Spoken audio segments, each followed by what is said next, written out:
Nah itu, nah ini penting nih, penting menurut saya. Ini kan kuncinya dari sini ya. Betul. Selain menjaga istilahnya aktor utamanya yang menghidupkan mall strata ini, itu kan pedagang. Mereka kan yang bayar service charge. Pengelolanya juga harus bisa berinovasi lah, atau bagaimana cara bertahan. Itu pengelolanya udah pusing 7 keliling itu, ya kan. Iya. Nah, namun kan tetap harus eksis dong, ya kan. Tetap harus buka, ya kan. Iya. Kalau nggak buka nanti malah bisa membuat repot orang yang mau dagangnya. Jadi pengelola dalam hal ini melakukan beberapa hal ya, yang tadi kita melakukan saving energi. Tentunya disadarin atau tidak disadari dengan adanya penghematan itu pasti kenyamanan berkurang ya. Iya. Yang tadinya orang kalau datang ke mall itu karena apa? Waduh, saya mendingan ke mall, pusat perbelanjaan karena dingin, nyaman ya. Tapi dengan adanya kondisi kayak gini, energi kan pasti dibatasi sehingga masuk mall itu anget, ya kan? Saya nggak ngomong panas ya, anget, ya kan? Kemudian juga mungkin beberapa fasilitas yang lain seperti travelator, eskalator, lift ya mungkin ada yang dikurangi ya kan. Dilihat zona-zona mana yang sangat membutuhkan ya. Kalau trade mall itu begitu besar seperti Tamrin City ya kan, itu kan trade mall mungkin menurut saya terbesar di Asia Tenggara barangkali ya, Tamrin City. Nah, itu salah satunya energi. Yang kedua, yang ini yang agak-agak nyaman, ya kan, harus melakukan rasionalisasi ya atau pengurangan terhadap karyawan. Nah, ini dampaknya yang parah. Ya, pasti ini yang bisa menimbulkan dampak-dampak sosial lah ya. Yang ini seperti ini. Jadi menyumbang pengangguran di Indonesia. Sebetulnya lebih ke menyelamatkan supaya bisnis ya usaha tetap bisa berjalan.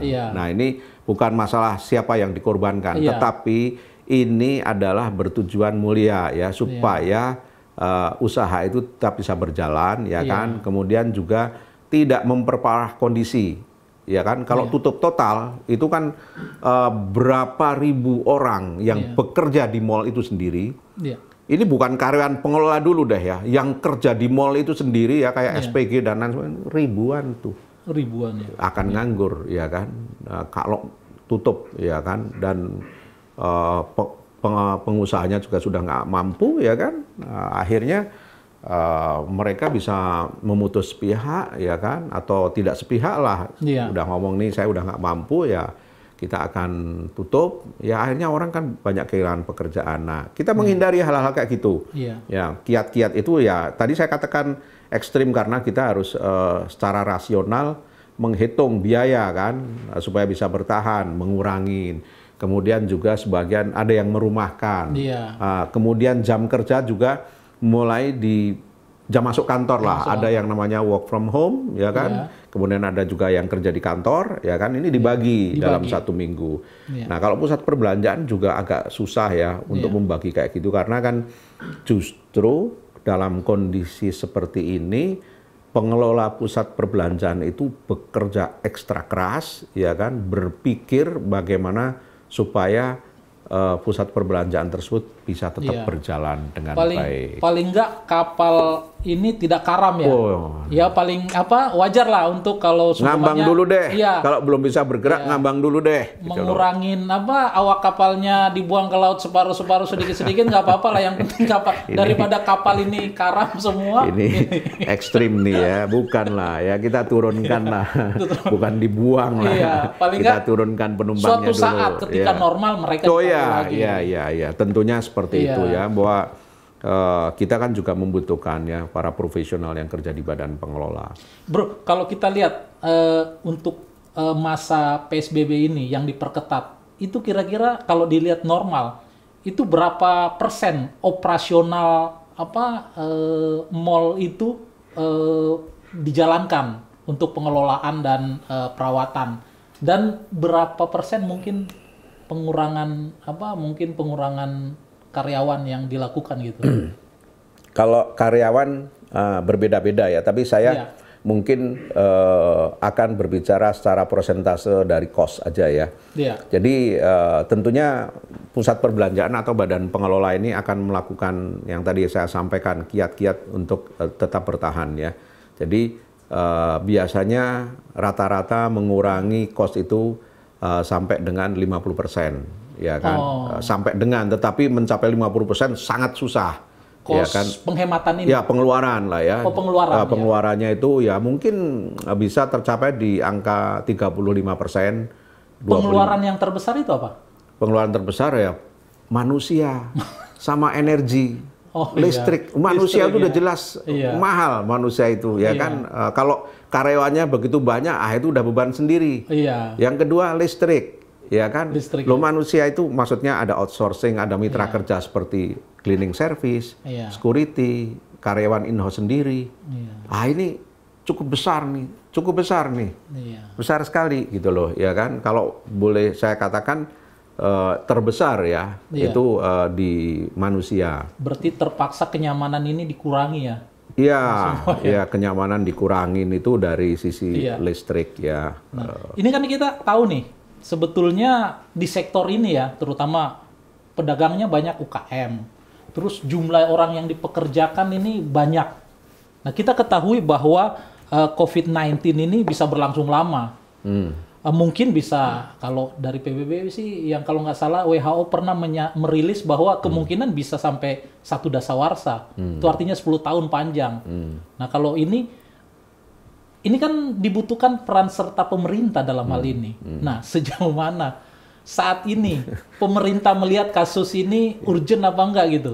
Jadi gini ya, saya kembali aja ke konteks pusat perbelanjaannya ya. Dan atau mungkin usaha-usaha yang lainnya. Kita ini dengan kondisi yang sangat berat, kita itu udah memohon ke pemerintah ya untuk bisa mendapatkan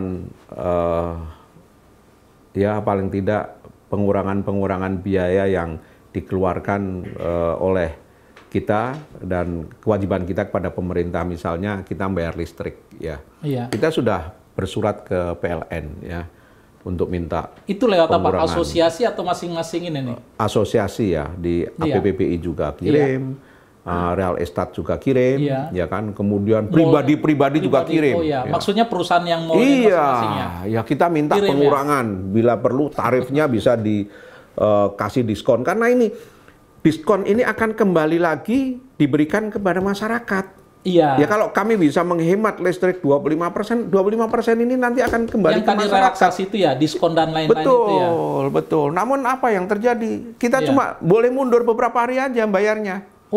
Nggak ini dong. Iya, nggak gigit lah.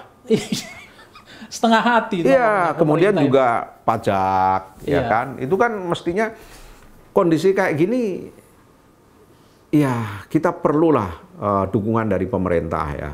Ya, listrik lah. Itu konkretnya apa Pak? Konkretnya apa yang diminta? Ya pengurangan tarif listrik itu.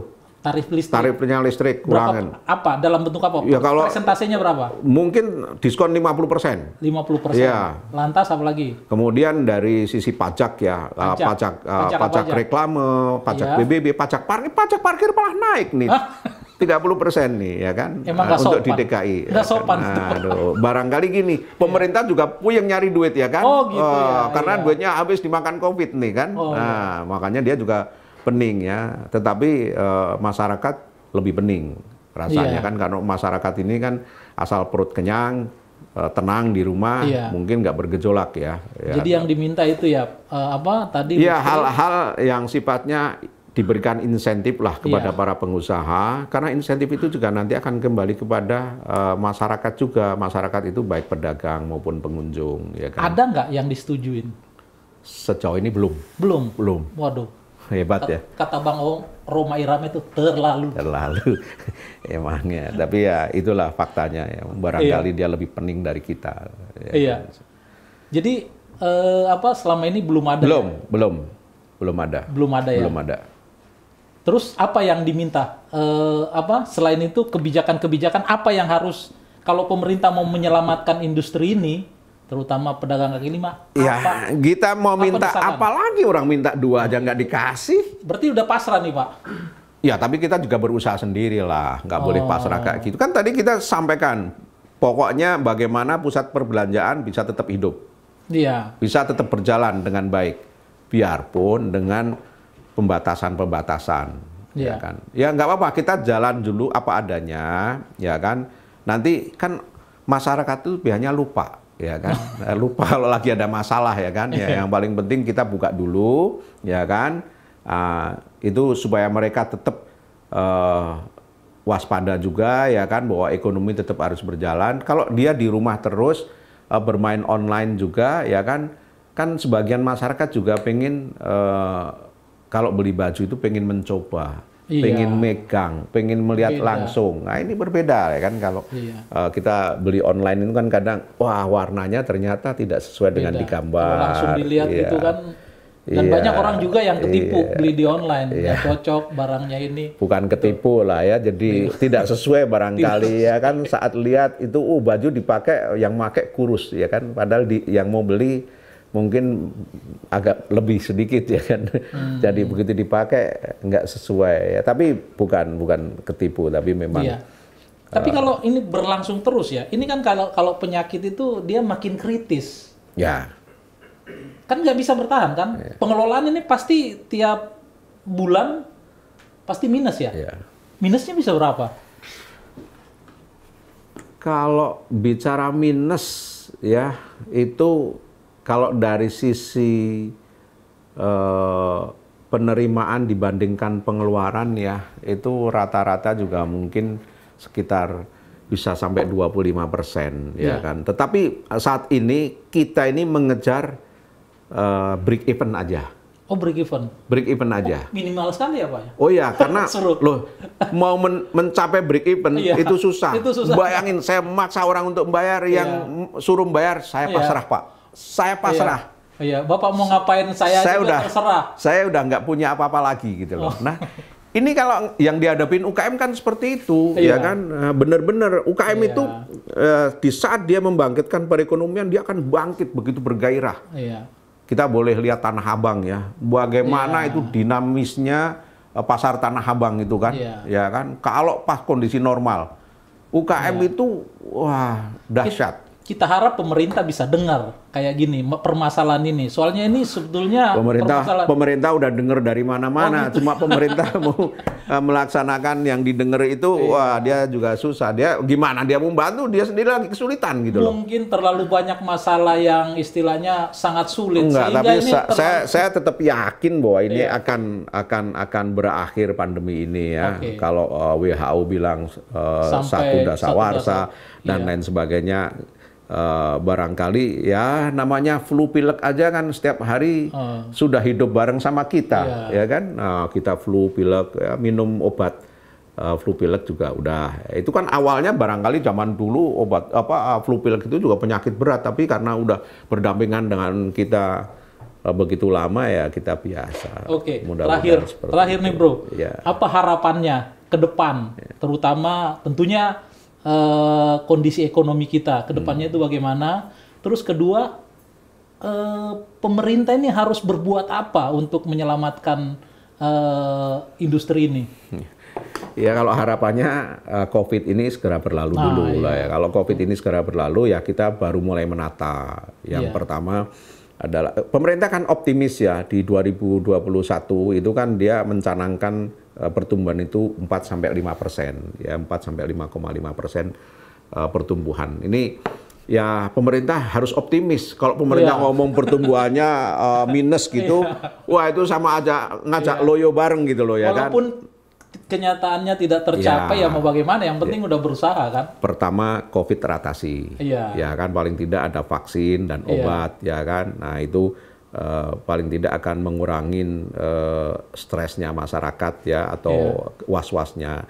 Yang kedua mulai ditata nih, ya kan, mulai ditata mungkin industri-industri berskala besar sampai skala kecil juga mulai ditata, ya kan. Nah supaya perekonomian juga bagus. Nah kalau kita karena kita memang bergerak di bidang pengelolaan pusat perbelanjaan, tentunya ya pemerintah juga mulai memberikan stimulus terhadap dampak yang berbulan-bulan ini dirasakan oleh para UKM ya, mungkin memberikan kredit ya kan, dengan kalau tanpa bunga kalau bisa bagus lah ya kan, tanpa bunga ya kan.